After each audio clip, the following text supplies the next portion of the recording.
Hello, நான் உங்கள் TSR பேசுகிறேன். மழை வெளுத்து வாங்குது சென்னை ஃபுல்லாக. அது சென்னையோட ராசி கடலூர், சென்னை, நாகப்பட்டினம், மயிலாடுதுறை, இந்த 4 நகரங்களும். Number 1 Chennai, number 2 Cuddalore, number 3 Nagapattinam, number 4 Mayiladuthurai, number 5 வந்து தூத்துக்குடி. இப்படி சொல்லிக்கிட்டே போகலாம்.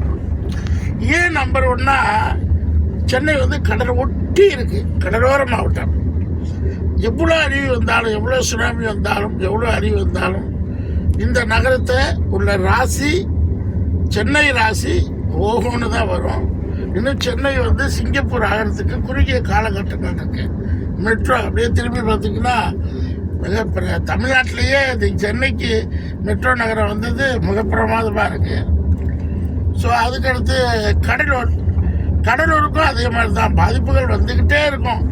இதெல்லாம் நம்ம இந்த தோல்வியும் வெற்றியும் மனிதனுக்கு எப்படி சகஜமோ, ஒரு மனிதன் வெற்றியை மட்டும் பார்க்குறோம், வெற்றியும் தோல்வியும் சகஜம் அப்படிங்கிறதுக்கு ஒரு மனிதனுக்கு ஏற்றங்கள் இறக்கங்கள் சகஜம் வாழ்க்கைங்கிற மாதிரி சென்னை நகரத்துக்கும் அது வந்து விதிவிலக்கல்ல. இயற்கையின் சீற்றத்துக்கு முதல்ல சென்னை, சிங்கார சென்னை தண்ணீரில் மிதக்கும், திடீர்னு வெயிலில் காயும்.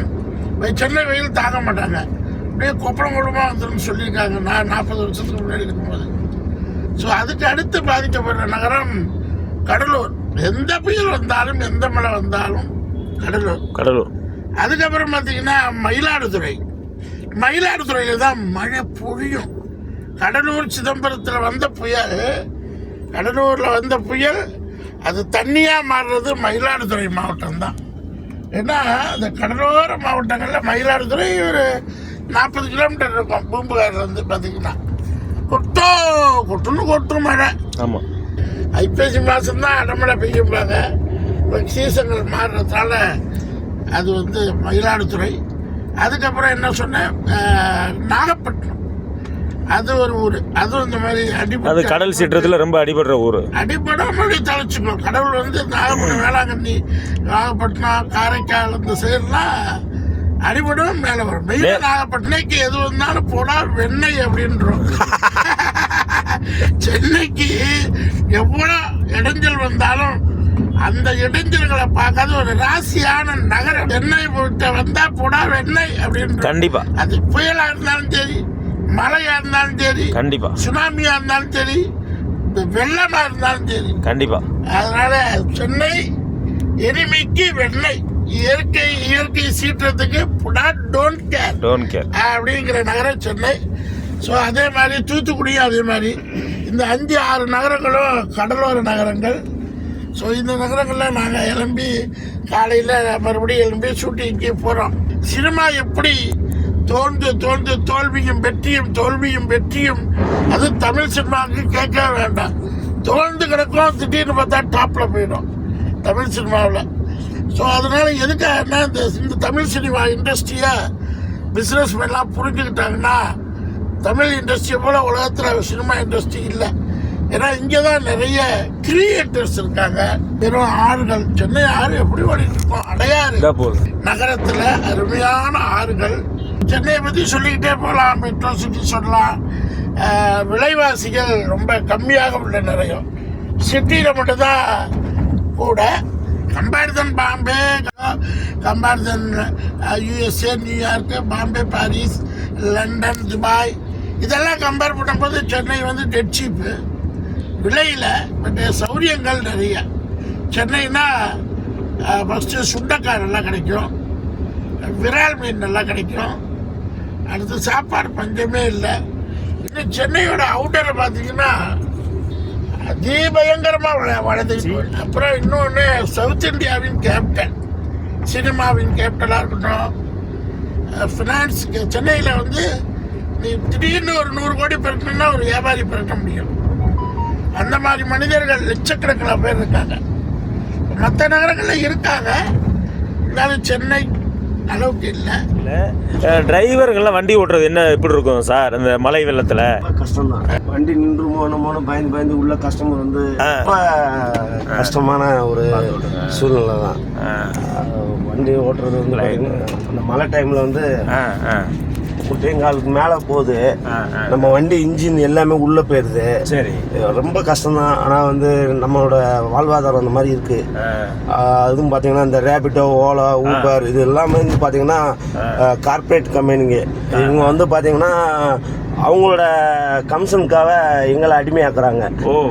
அதை வாழ்வாதாரத்தை மீட்டெடுக்கலான்ட்டு நாங்களும் கமிஷன் ஆஃபீஸ் எல்லா இடத்துலையும் வந்து நாங்கள் வந்து சரி கொடுத்துருக்குறோம். டிரைவருங்கிற வாழ்க்கையில் ஆமாண்ணே, ஒரு மனிதன் வந்து என்னைக்கு ஒரு டிரைவர்னு ஒருத்தரை வேலைக்கு வைக்கிறாங்களோ அன்னைக்கே நான் வந்து முதலாளி ஆகலாம்.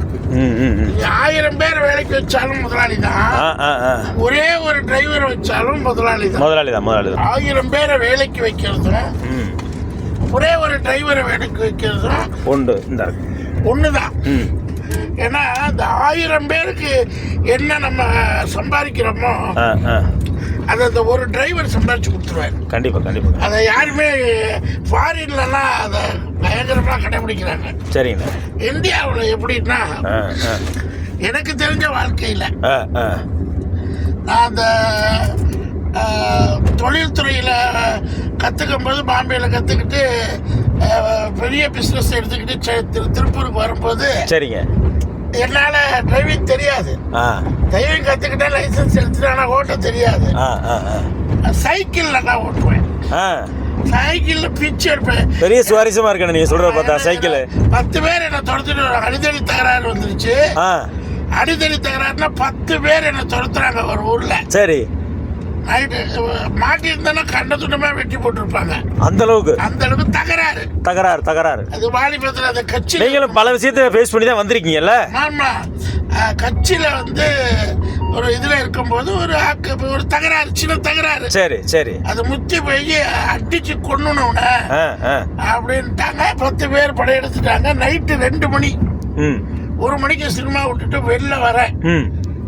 சினிமா பார்த்துட்டு வெளில வர தியேட்டர்ல வாசல்ல 5 பேர் நிக்கிறாங்க. சரிங்க. எல்லாம் முரட்டு கையில கத்தி அருவாளோட. சைக்கிள் நான் வச்சிருப்பேன், கொஞ்சம் குட்டியா இருக்கும் அந்த சைக்கிள். ரொம்ப காலம் உழைச்ச சைக்கிள். 5 பேர் தோத்துறாங்க. கிட்டத்தட்ட ஒரு 3 கிலோமீட்டர் வீடு. அந்த சைக்கிளை போட்டு அவங்க 5 பேரும் பைக்கு கிடையாது, TVS 50 இருந்த காலம். அவங்க என்ன பண்ணிட்டாங்க, வாசல்லையே இவனை பிடிச்சிடலான்னு இது. ஆனா அந்த சைக்கிளை நான் விரட்டின பாருங்க, என்ன அறியாம வீடு தெரியாது. அதாவது நம்ம சண்டை போடுறோம்னா எதிரிக்கு வந்து நம்ம வீடு தெரியும். நான் எதிரியோட ஆளுகளுக்கு நம்ம வீடு தெரியாது, வாய்ப்பு இல்லை தெரியறதுக்கு. யாரோ எவரோ அது எனக்கு சின்ன தகராறு தான். சரி, அடிச்சா சைக்கிள் எடுத்து அப்படியே பறந்துட்டேன். பறந்துட்டு மறுநாள் போய் மறுபடியும் பஞ்சாயத்து வச்சு அப்புறமேல அவங்க மன்னிப்பு கேட்டு நான் மன்னிப்பு கேட்டு.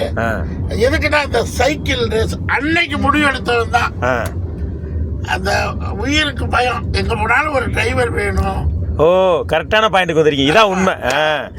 அன்னைக்கு முடிவு எடுத்தேன், என் வாழ்க்கையில நம்ம ஒரு டிரைவர் இல்லாம வாகனத்தை நகர்த்தக்கூடாதுன்னு.